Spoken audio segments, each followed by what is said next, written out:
The scenarios and characters depicted in this video are fictional. References are not made specifically to any actual child welfare case, although the actors portraying characters may be child welfare professionals and the questions and issues may be based on real experience. These sessions are not scripted and are meant to demonstrate techniques and approaches in a learning environment.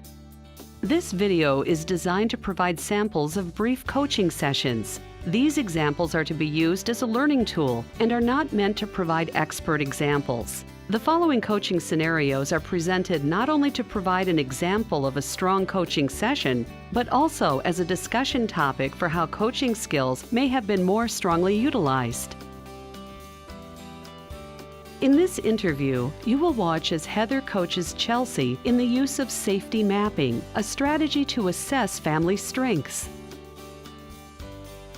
A few days prior to this session, Heather was present in 2 distinct safety mapping sessions that Chelsea facilitated with a child welfare family. In the interview, watch for the phases of the child welfare skills-based coaching model: facilitated reflection, feedback, evaluation of the coaching session and next steps. Chelsea, I'm so excited to talk about your sessions with you. It was really nice for me to be able to observe. Thanks for sharing the original home visit and how you felt that went with Mom. You know, in a coaching role, I really want you to feel supported and encouraged as you adopt signs of safety practice, how you're integrating all the other aspects of the work together. So yeah, thank you for being there. You bet. What would be helpful for us to focus on today? What would you see the best purpose for our meeting together today to be? I think just kind of your reflection about how I did, any feedback on what could have been done differently that may have been more effective with the family. Okay. I think more just what you thought when you observed the meeting in the office, and then some of what you thought about what I shared with you about the home visit. Okay, so for me, I think the purpose would be about us achieving that goal of getting the reflection, but I'm hoping we can start with you. That you're willing to reflect on what you feel you did really well, anything that you might want to do differently next time, and then we can maybe move to feedback and if I have any additional things to add. Does that make sense? Yeah, that sounds good. Okay, great. So tell me, what do you think was your star moment? What was something you did that you felt really was effective in facilitating the meeting? I think that I was able to engage, you know, carrying over from the home visit, that there was already some engagement that happened, and that it felt like I was able to explain things pretty well.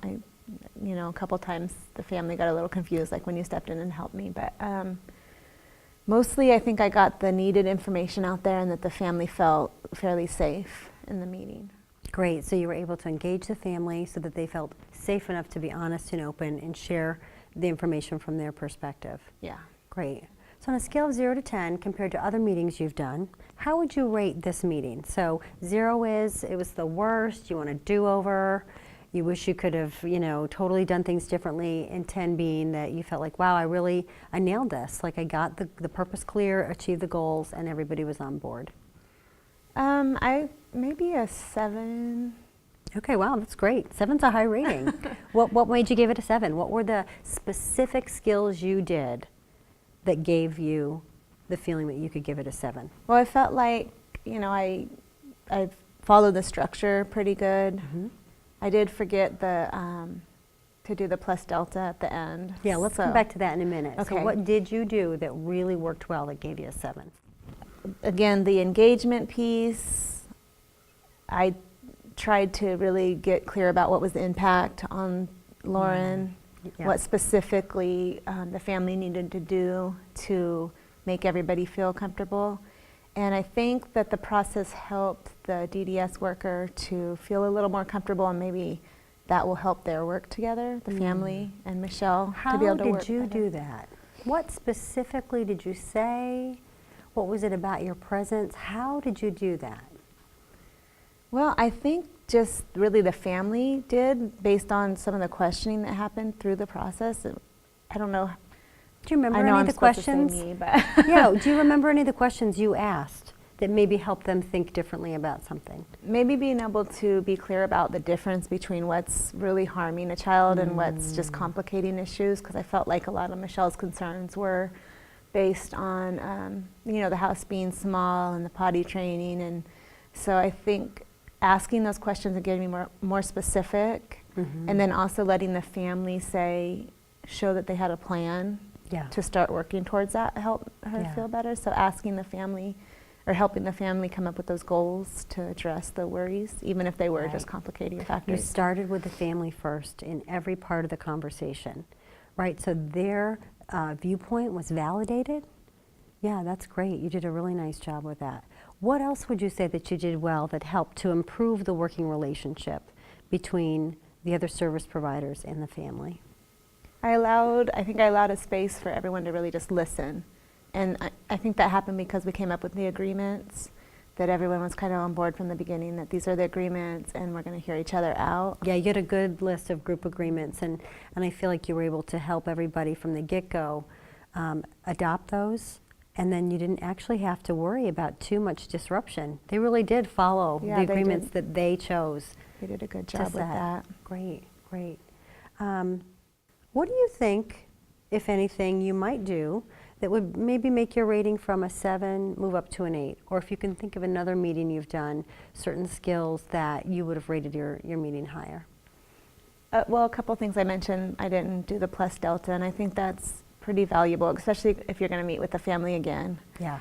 And so I would have liked to do that. I forgot to do that. And then the other thing was the purpose and developing the purpose, maybe helping the family or introducing it in a way that worked better for them, so that how have you introduced I felt like I kind of had to come up with the purpose, and I would have preferred it came from the family. Okay, so how have you done that in other meetings where you felt like it was coming more from the family than from you to get clear purpose? I think the questioning, just asking more the right kind of questions. So I think in the past I've been able to elicit that better from the family through questioning, solution-focused questioning, or, you know, why do you think we're here? It just didn't go so well in that meeting.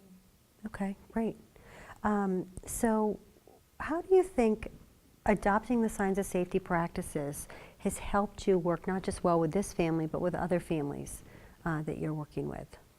The main thing is being able to be so clear about what is a child's safety issue, why, in what situations does Children's Services need to get involved, and giving families and service providers a way to understand that better, because sometimes there's a lot of concerning things in families, and it's always been difficult to explain that to people because they get real worried, like Michelle was, just really worried about a lot of things. Yeah. And the signs of safety model really makes it easy to explain the difference, and it helps people understand, yeah, there are worries, but they're not child welfare issues. So that's right. That's the biggest thing, I think. So that family walked away today knowing that the case was going to be closed by Child Services, but that all those supports would continue with that plan.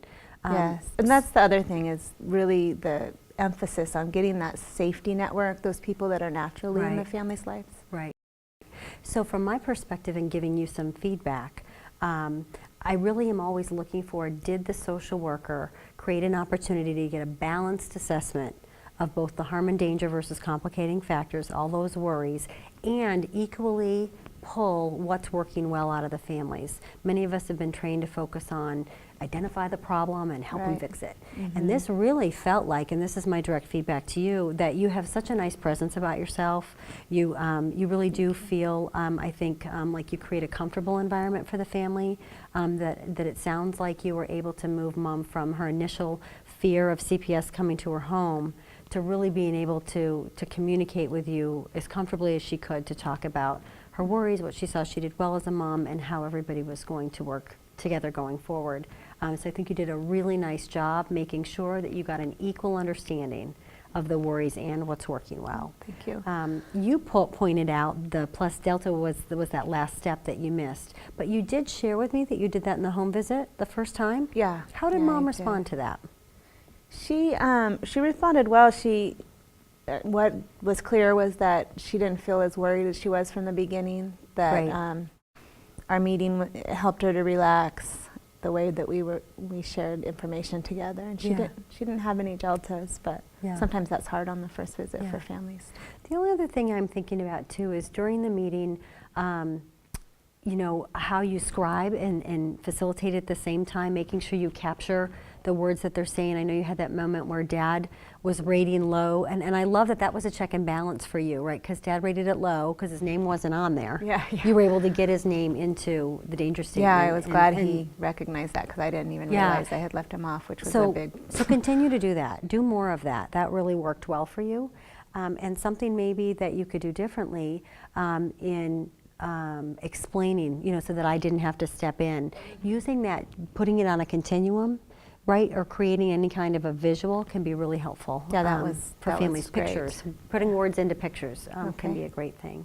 So when you think about certain scaling questions that you used to reach agreement, my perspective on that is that it really helped everybody recognize if they were close together in their worries or if they were far apart. And when you really summarize the danger statement, you did a very nice job summarizing the danger statement and the safety goal. Where was that DDS worker? She was a 9. Yeah. She had really come up in her level of agreement around what our focus was, so you did a great job. Anything else that you wanted to talk about today during our coaching session? I don't think so. I just, you know, this is really helpful, so I would love for you to be able to come back and do some more of this for our agency and for me. Yeah. When you think about your own growth and development and how you've progressed in adopting the practice, what's one thing you're going to go ahead and continue to do? You know you do it well and you want to continue to do it, and what's one thing you're going to try on that might be different with your next case? Well, I think the engagement piece is pretty natural for me, so that's probably the easiest part that is through the model for me. The other part that I really am working on, and I'm going to continue to work on, is to really get behavioral details and being able to relate that to the impact on the child. So sometimes I feel like I don't follow up quite enough to get the detail that I need. Yeah, and I think you did a very nice job. The natural part of narrowing the conversation, when we know what our worries are that are listed, are they really harm and danger, or are they complicating factors? And you did a nice job, I think, of reminding yourself and the group if the statement didn't connect to the impact on the child. So continuing to do more, that's fantastic. Yeah. Well, I would love to attend additional meetings and support you in this practice. What worked well for you about our time together today? Well, it's hard sometimes to reflect on for me, especially what I did well, because it feels, I don't know, it's always felt kind of funny to pull that out or try to figure that out. Toot your own horn. Yeah, it's more comfortable to hear what I can improve in, but but both of those things are really helpful. It's helpful for me to say, okay, what did work, so I can do it again. Yeah. And then getting the feedback, and when you stepped in during the mapping, I felt stuck, so that was really nice to learn a new technique that I can use for families when they're not understanding the wording. Great. Anything you'd like to be different when we meet together? Oh, I think, no, not at all. This is great. Okay. All right, terrific. Thanks, Chelsea. Thank you. Coaching is a process by which the coach creates structured, focused interaction and uses appropriate strategies, tools, and techniques to promote desirable and sustainable change for the benefit of the learner, in turn, making a positive impact on the organization. This is an overview of the skills-based coaching model, walking through the 3 phases of initial interest, joint planning, and observation and demonstration.